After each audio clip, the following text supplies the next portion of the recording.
These are the list of health practices. First, we have eating. Second, activity. Third, sleep. Fourth, medical. Fifth, interpersonal nutrition. Sixth, safety. Seventh, social support. Eighth, mental outlook. Ninth, work. And lastly, emotional regulation or stress spiritual. So, when we say eating, why eating is important to our daily life? Yes, eating is important to our daily life because the importance of food is obvious and essential. Healthy food provides us nutrients and energy to develop and grow and be active and healthy, to move, play, work, think, and to learn. Therefore, you should choose healthy and balanced foods that can provide enough nutritional value for the body. Food is a part of our daily lives. Not only is food essential for survival and well-being, but often our daily routine revolves around food and how, when, and where we get food and how we will have our meals. Food is much more than just eating something that tastes good.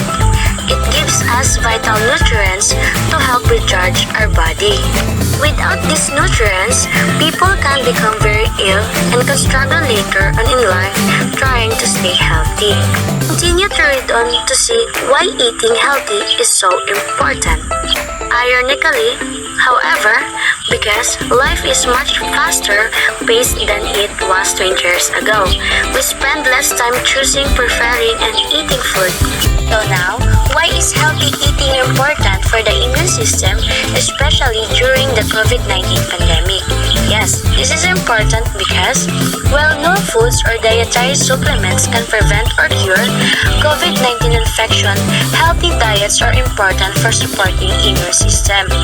We are living during difficult times because of the coronavirus pandemic. Those challenges can affect us both physically and emotionally. It's hard to keep the same routine when you have to physically distance from others, especially if you're at higher risk of getting really sick from the virus. Here are some tips that can support you and your household both physically and mentally. When preparing food for yourself and others, it is important to follow good food hygiene practices to avoid contamination and foodborne disease. Next is always to check your food if it is fresh or not to avoid spreading bacteria. And the next list is activity. Physical activity or exercise can improve your health and reduce the risk of developing several diseases. Physical activity and other exercise can help imitate long-term health benefits. Most importantly, regular activity can improve your quality in life. So, what are the benefits of being activity? The benefits of being activity is better bone and muscle development and prevention of osteoporosis, improve muscle flexibility, strength and endurance, reduce risk of dying prematurely. So, when we say osteoporosis, this is the cause of the bone to become weak and brittle. Osteoporosis-related fractures most commonly occur in the hip, wrist, or spine. Bone is living tissue that is constantly being broken down and replaced. And that's why we need to maintain to do physical activity because there's no cure for osteoporosis, but proper treatment can help protect and strengthen your bones. So this is the importance of physical activity during COVID-19 pandemic. The world is experiencing an extraordinary, life-altering challenge due to the COVID-19 pandemic. Its epidemiology highlights that age and inequalities in health, well-being, and economic status make people more vulnerable. Physical activity is especially important amid the COVID-19 pandemic, given its role in helping to strengthen and improve immune functioning, as well as lowering the risk of viral illness. Now next is sleep. Why sleep is important to our daily life? This is important to our daily life because sleep plays an important role in your physical health. For example, sleep is involved in healing and repair of your heart and blood vessels. Growing sleep deficiency is linked to an increased risk of heart disease, kidney disease, high blood pressure, diabetes, and stroke. And this is the reason why sleep is important, because it helps with our brain to function well. When we get a good night's sleep, we are more alert and clear-headed. And why sleep is very important even we are facing right now a COVID-19 pandemic. So there is the reason, because ample sleep supports the immune system, which reduces the risk of infection and can improve outcomes for people fighting a virus. On the other hand, sleep deprivation weakens the body's defense system and makes people more vulnerable to contracting a virus. Medicine. Pertaining to science and medicine or practice relating to it, or indicate personal health status. Medical practices. Solid practices refers to a procedure which doesn't have any convenience or employment association with someone other practice organization. Group practices. Group practices are usually multi-specialty method with two or more healthcare professionals supplying patient with one particular level of care. Employed physician practices. Facilities with employed physician may be owned and managed by government healthcare corporation.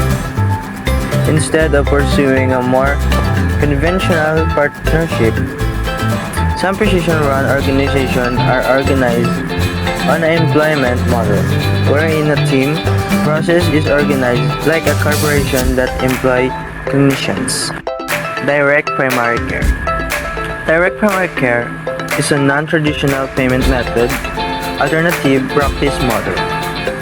Instead of submitting claims for a primary care service to insurance companies, patients in this method are paid flat membership fee on a monthly, quarterly, or annual basis for a defined set of primary care service.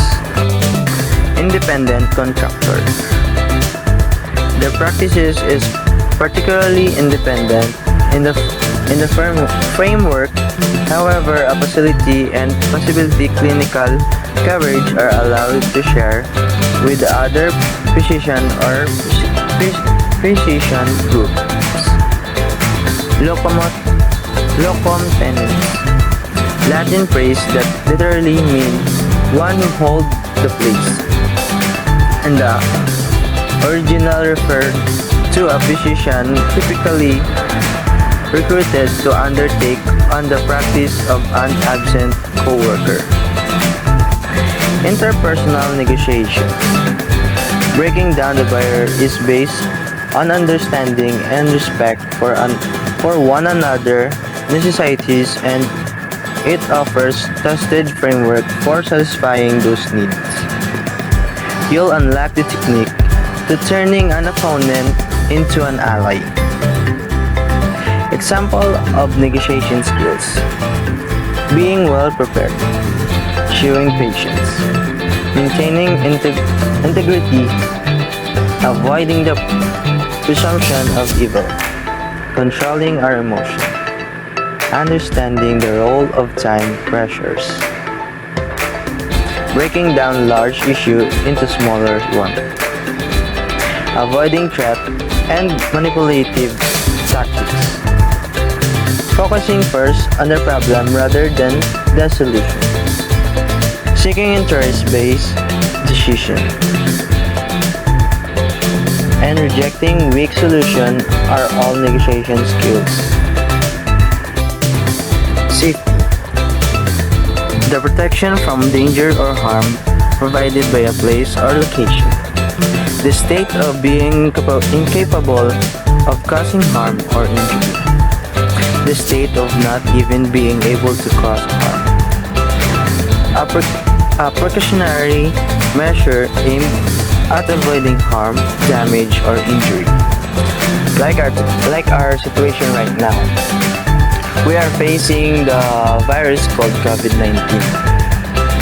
We need to use alcohol or hand sanitizer so we can be safe.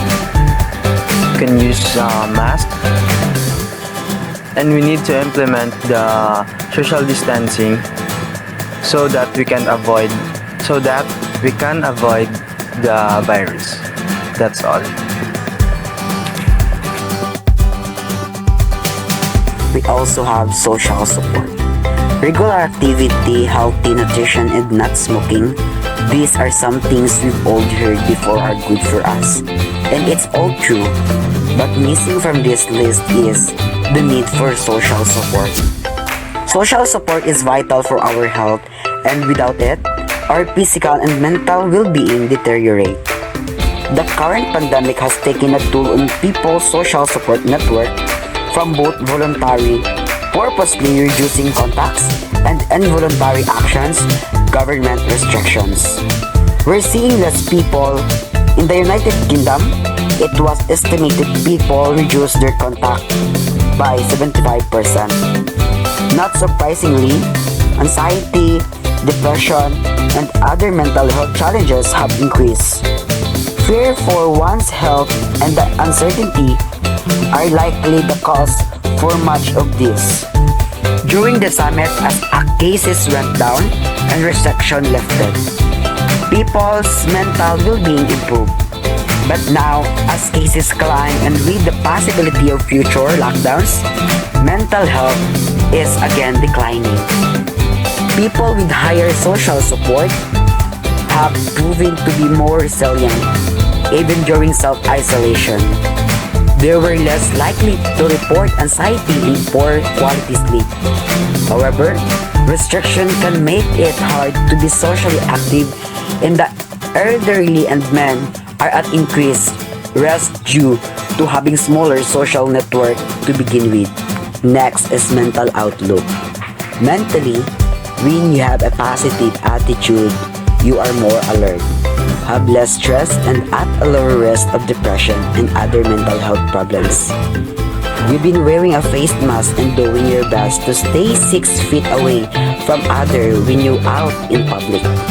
You're still cleaning frequently touched surfaces like kitchen, countertops, and doorknobs daily. In other words, you're taking care of your physical health, but what are you doing for your mental outlook during coronavirus pandemic? You finding joy in your life? It's not a frivolous question.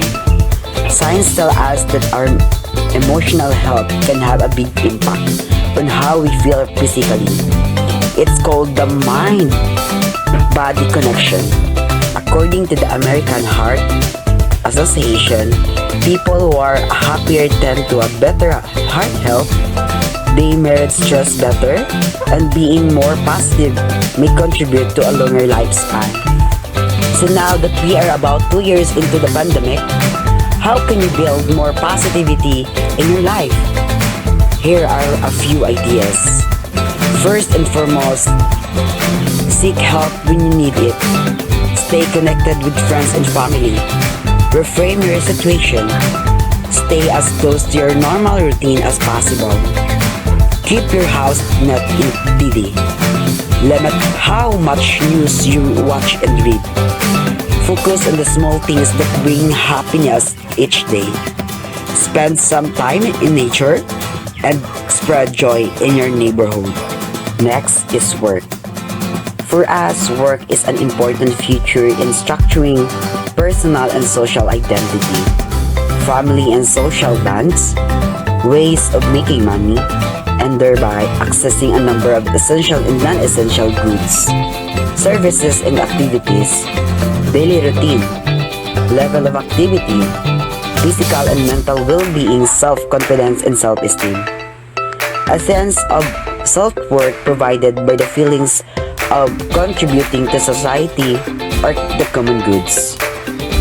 For societies, work is an important feature in promoting community cohesion and safety, increasing civic participation, reduce public spending in a range of welfare benefits, provided of course the work is performed in a decently paid job, promoting social and economic development, organizing a social life at a macro level. But because of this coronavirus pandemic, a lot of people lost a job. But a lot of people still manage their time to find even small job, to have money, and to provide food to their daily needs. And last, emotional regulation or stress spiritual. Aside from more obvious benefits, such as feeling better in the immediate term, strong emotional regulation skill can also enhance long-term well-being, improve performance at work, enrich personal relationship, and lead to better overall health. The corona disease 2019 or COVID-19 pandemic has become a major public health problem in many countries in the world. The pandemic is not only an economic, political, and social issue, but also health issue, adversely affecting the physical, mental, and social well-being of the population. The ongoing pandemic leads to stress, anxiety, depression, and fear among different population. Despite many efforts to identify the impact of the COVID-19 on well-being outcomes, little is known about the mechanism underlying the relationship between COVID-19 related rest and stress and well-being outcomes. Meaning-based coping and spirituality may help to elucidate the mechanism underlying the association between coronavirus stress and subjective well-being, namely coronavirus rest, coronavirus stress, meaning-based coping, and spirituality.